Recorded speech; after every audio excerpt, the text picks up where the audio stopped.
بسم اللہ الرحمن الرحیم۔ ناظرین، وی لاگ نمبر ہے 99 اور آج اس کی 5ویں قسط ہے۔ خلاصہ تفسیر ہیڈنگ ہے معارف القرآن جلد دوم، دوسری جلد ہے، پیج ہے 72، سورۃ آل عمران نمبر 3 اور آیت ہے 55،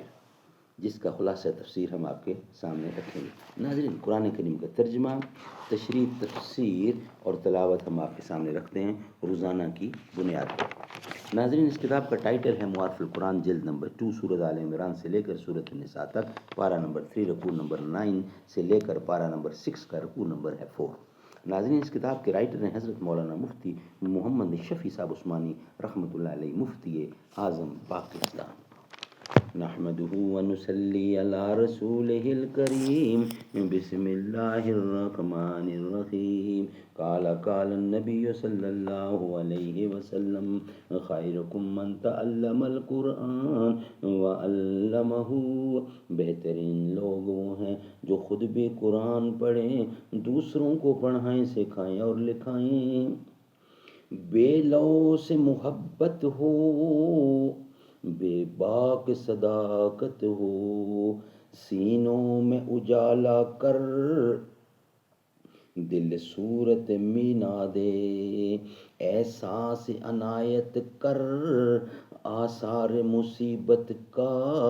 امروز کی شورش میں اندیشہ فردا دے۔ میں بلبل نالا ہوں ایک اجڑے گلستاں کا، تاثیر کا سائل ہوں محتاج کو داتا دے۔ ناظرین، خلاصہ تفسیر ہم آپ کے سامنے رکھ رہے ہیں، جو اس سے پہلے تلاوت کلام آپ کے سامنے رکھی تھی۔ خلاصہ تفسیر، اور ان لوگوں نے جو کہ بنی اسرائیل میں سے آپ کی منکر نبوت تھے، یعنی آپ کی نبوت کے منکر تھے، آپ کو ہلاک کرنے اور ایذا پہنچانے کے لیے خفیہ تدبیر کی، چنانچہ مکر و حیلہ سے آپ کو گرفتار کر کے سولی دینے پر آمادہ ہوئے، اور اللہ تعالیٰ نے آپ کو محفوظ رکھنے کے لیے خفیہ تدبیر فرمائی، جس کو حقیقت کا ان لوگوں کو بھی پتہ نہ لگا، کیونکہ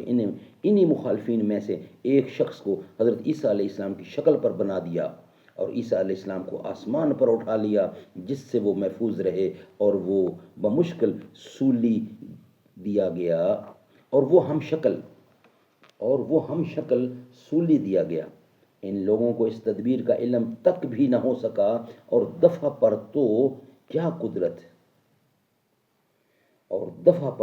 قدرت ہوتی ہے، اور اللہ تعالیٰ سب تدبیریں کرنے والوں سے اچھے ہیں، کیونکہ اوروں کی تدبیریں ضعیف ہوتی ہیں اور کبھی کبھی اور بے موقع بھی ہوتی ہیں، اور حق تعالیٰ شانہ کی تدبیریں قوی مضبوط بھی ہوتی ہیں اور ہمیشہ خیر محض اور موافق حکمت کے ہوتی ہیں۔ اور وہ تدبیر اللہ تعالیٰ نے اس وقت فرمائی جبکہ اللہ تعالیٰ نے حضرت عیسیٰ علیہ السلام سے، جبکہ وہ گرفتاری کے وقت متردد اور پریشان ہوئے، فرمایا اے عیسیٰ، کچھ غم نہ کر، بے شک میں تم کو اپنے وقت موعود پر طبی موت سے وفات دینے والا ہوں۔ پس جب تمہارے لیے موت طبی مقدر ہے تو ظاہر ہے کہ ان دشمنوں کے ہاتھوں دار پر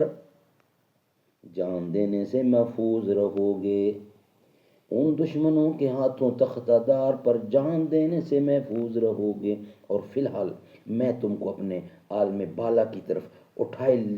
لیتا ہوں اور تم کو ان لوگوں کی تہمت سے پاک کرنے والا ہوں جو تمہارے منکر ہیں، اور جو لوگ تمہارا کہنا ماننے والے ہیں ان کو غالب رکھنے والا ہوں ان لوگوں پر جو کہ تمہارے منکر ہیں روز قیامت تک۔ گو اس وقت یہ منکرین غلبہ اور قدرت رکھتے ہیں، پھر جب قیامت آ جائے گی اس وقت میری طرف ہوگی سب کی واپسی دنیا و برزخ سے، سو میں اس وقت تمہارے سب کے درمیان عملی فیصلہ کروں گا ان امور میں جن میں تم باہم اختلاف کرتے تھے، کہ من جملہ ان امور کے مقدمہ ہے عیسیٰ علیہ السلام کا۔ ناظرین، یہ ویلاگ یہاں ہی کمپلیٹ ہوا۔ انشاءاللہ جو نیکسٹ ویلاگ ہوگا کل، وہ ہم آپ کے سامنے رکھیں گے آیت کے اہم الفاظ کی تشریح، وہ ہم انشاءاللہ کل رکھیں گے۔ آج ہمارے 5 قسطیں آج کے دن کی مکمل ہوئی۔ میرا پیغمبر عظیم تر ہے، شعور لایا کتاب لایا، میرا پیغمبر عظیم تر ہے، شعور لایا کتاب لایا، وہ حشر تک کا نصاب لایا، دیا بھی کامل نظام اس نے اور آپ ہی انقلاب لایا، وہ علم کی اور عمل کی حد بھی، ازل بھی اس کا اور ابد بھی، وہ ہر زمانے کا رہبر ہے، میرا پیغمبر عظیم تر ہے۔